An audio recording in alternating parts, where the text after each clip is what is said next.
thinking about going to Orlando in 2025? Wondering when the best time to go to Orlando in 2025 is?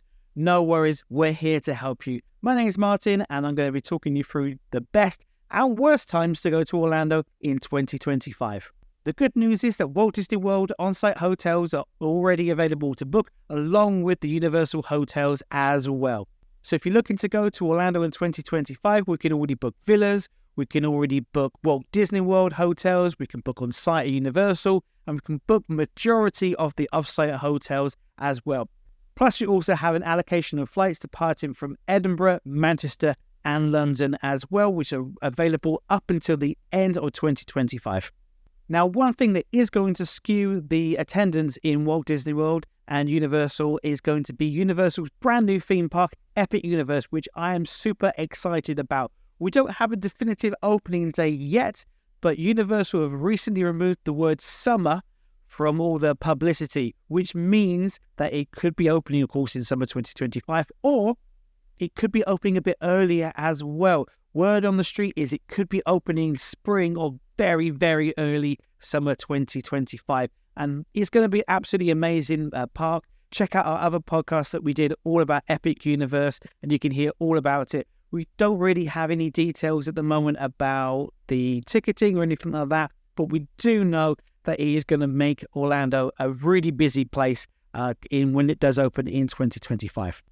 So when is the best time to go to Orlando in 2025? We're going to work things through in date order, starting off on the 1st of January. So as you can imagine, the 1st of January to around the 4th of January is extremely busy. People have been going to Walt Disney World for New Year's Eve, and that is an extremely busy time of the year to go there. So if you don't like crowds, do not go around this sort of time. The parks are going to be really, really busy. The great news is from about the 5th of January onwards, the attendance levels really do take a dive, meaning that the parks empty out. And this is mainly because obviously people go back to work, and also because compared to other times of the year, it's not as warm in Orlando. Now, that is not to mean that it is cold. You might need a jumper in the afternoon or in the evening, but it is not cold. Especially compared to the UK, it is going to be a lot better weather than it is going to be anywhere in the UK. So, as I said, from about the 5th of January to around the 13th of February, this is when the crowds are going to be not around. Now, there is one weekend kind of you need to look at, which is going to be the Run Disney weekend. This year, it was around the 18th of January, so it does mean that the parks at Disney do get busier. But if you're doing a twin center, which we always recommend doing a twin center, or staying in a villa if you're going to go and visit lots of other places, that's the weekend to go to Universal, because Disney is pretty busy over that weekend. Once we get to around the 14th of February to about the 24th of February, this is when the attendance jumps back up again. So you're going to be sort of seeing crowds not quite as busy as Christmas, but it's still going to be quite busy. Now, this is a number of things. It's the UK school holidays. So, for example, it's President's Day in America, so that's why it does spike things around that time of the year. The good news is from about the 24th of February till about the 9th of May, attendance then drops back down again to around the same as it was in January. So if you don't have kids, or you can take the kids out of school, it is a great time of the year to go, because it is really kind of greatly priced. The pricing is fantastic. Plus, also, the price of the flights is great and got nice low crowds as well. Because not only do you want to have low crowds, but if you're thinking about buying Genie Plus, for example, you don't have to buy Genie Plus when the crowds are nice and low. Just a quick tip about Genie Plus. Genie Plus works when the parks are kind of middle busy. So when they're really quiet, it's not really worth getting it, because you can generally get onto the rides really easily. When it's really, really busy, so sort of Christmas kind of time, kind of busy, it's not worth getting it, because you won't get on very much. And because lots of other people are buying it, the availability is really low as well. So the best time to get it is when the parks are kind of 7, 8, 6 out of 10 for the attendance. And don't worry, when you book with us, we send you over a personalized crowd calendar, and that basically tells you the best days to go to in each of the theme parks. So, for example, One day it might be much better to go to Magic Kingdom than it is to go to Animal Kingdom, and then the next day it might be switch it over. And we've tested this. I used it myself on my last couple of trips over to Orlando, and the amount of time that I saved is absolutely insane. I was saving up to 4 hours each day compared to by literally just swapping which park to go to. So that's, again, something you only get when you book with us. From around the 10th of March until around the 10th of April, this is when it's going to get started getting really busy again. It is spring break in the US. And what you've got to remember is that around 80% of guests that visit Walt Disney World are from the US. So they're going to be more strict on going during the school holidays. Remembering that also Americans only get around 2 weeks of vacation time per year. So they really need to kind of match that up with the school times. Spring break is not the same for each place, so it does kind of spread it out for the entire month, and it is a busy time to go to Orlando. Just after that, from around the 8th, 9th of April until around the 25th of May, so you've got quite a nice window in there. Again, this is where attendance drops back down to around sort of 5 out of 10, sort of half capacity.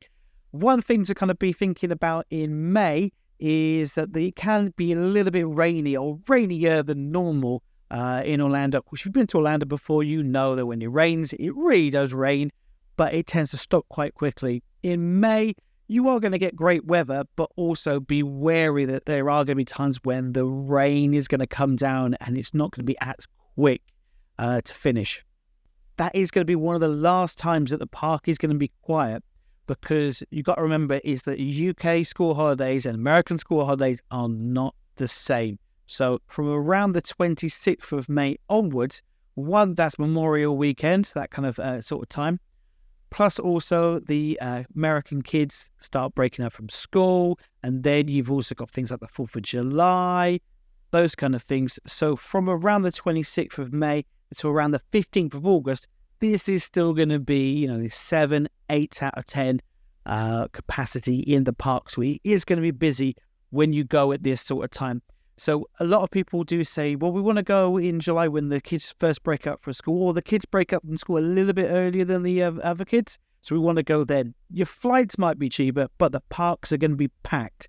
So you're going to be saving a little bit of money maybe on your flights, but you're not going to get as much done, which means you need to stay for a bit longer.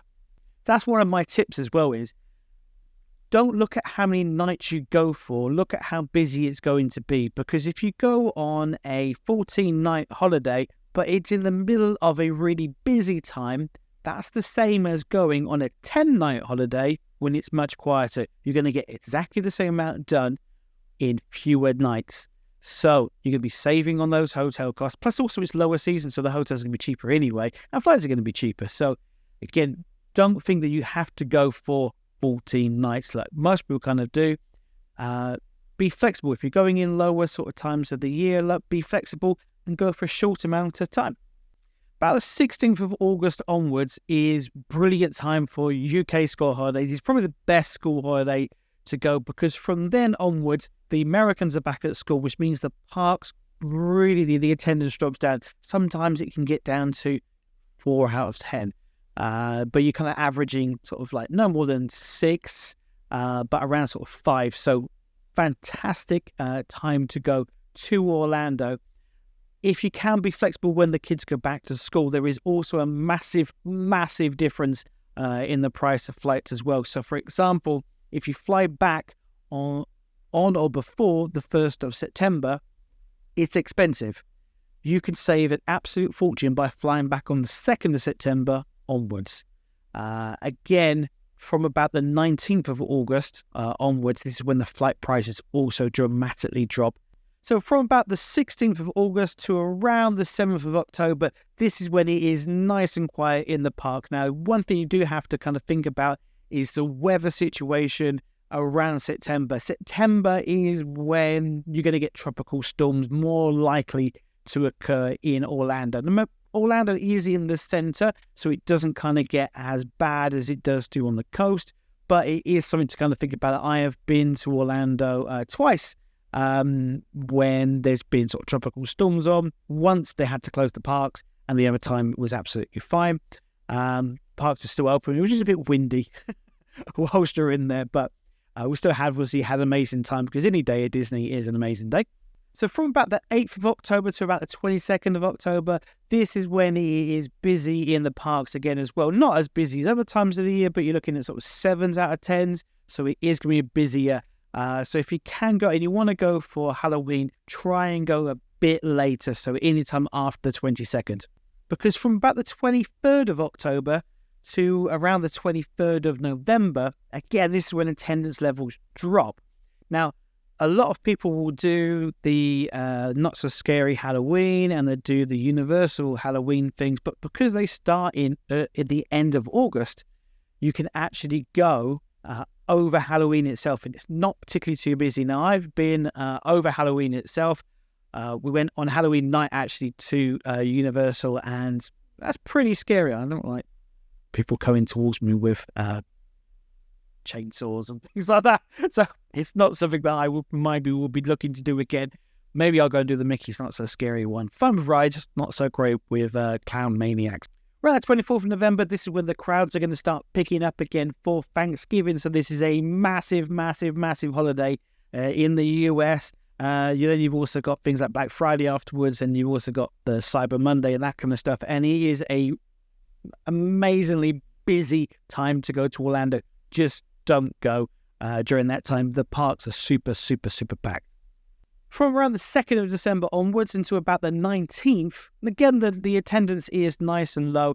Weather-wise, you need to kind of just think a little bit more about what you'd be wearing in the evening. So when I was there last December, the parks were nice. They weren't particularly too busy. And in the evening, probably sort of got a jumper on. Didn't particularly rain that much, though we did have one rainstorm which went on for quite a while. But speaking to the locals and kind of know what we know about Orlando, the weather is usually pretty decent. And it's a great time of the year to go, one, because you're going to have all the Christmas decorations and that kind of stuff.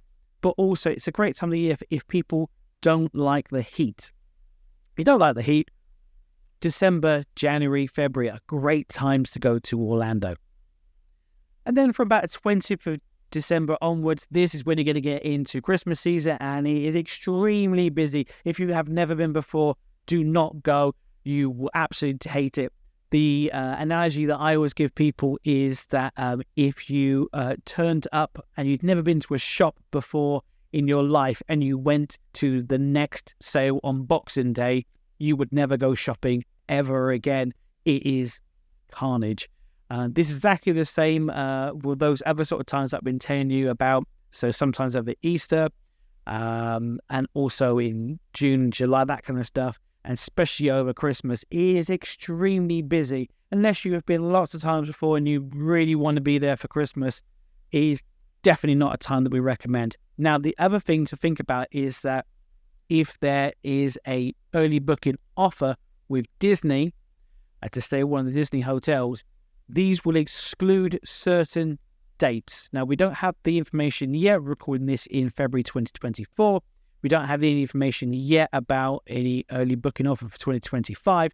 But if it's the same as last year, it will exclude around 3 weeks over Easter. It will also exclude about 2 weeks around Halloween sort of time. So the school holidays in October. And it will also exclude any time over Christmas as well. You'd have to kind of check in really early to be able to stay there at Christmas and get the offer, okay? Once we have more information, also we'll send it out through our newsletter, and we do videos about it and podcasts, etc. as well. But just something to think about. Now, you might be thinking, well, I want to get something booked now, and I want to stay on site at Disney. Now, we are one of the only places that will let you book, and then if a new offer comes out, we will change it over. We do not charge any app and things to change over. The only difference might be is if the cost of the room and the package has changed, and it usually does happen that way, is that you book it and then Disney might up the price slightly. So what we'll do is we'll contact you and say, this is what you've booked. To switch to this new offer, it might cost you this amount, but you're going to get this in exchange. So you pay a little bit, and then you'll be getting dining credit or whatever the offer is going to be. And 9 times out of 10, it is worth changing over. Sometimes it isn't worth changing over. It is actually better to not take an offer. And of course, we'll talk you through that, but we will let you change.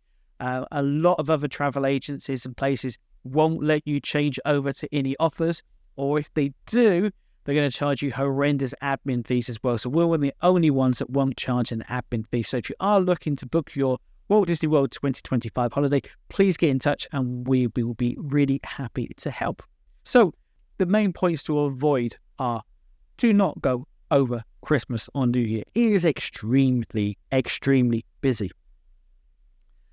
Around the 14th of February until about 24th of February, extremely busy. Around the 10th of March to around the 7th of April, extremely busy. From around the 26th of May until about the 15th of August, busy. 8th of October to around the 22nd of October, busy but don't change your plans, kind of busy, it's just busier. And then Thanksgiving through about the 24th of November into around the 1st of December, it is going to be extremely busy as well. So if you can avoid any of those times, it is going to save you so much time in the park. And don't forget, when you book with us, you're going to get that crowd calendar as well to know exactly which park to go into each day. So hopefully you found this nice and useful. If you have, please give us a thumbs up if you're watching it on YouTube, or give us a like or anything like that. If you can leave us a review or a comment below, that'd be absolutely fantastic. And if you want us to help plan your trip to Orlando, please get in touch using the links in the show notes or visit orlandoinsider.co.uk. That's orlandoinsider, all one word, .co.uk. My name's Martin, and we'll be really happy to help you book your trip to Orlando in 2025. For now, have a magical day.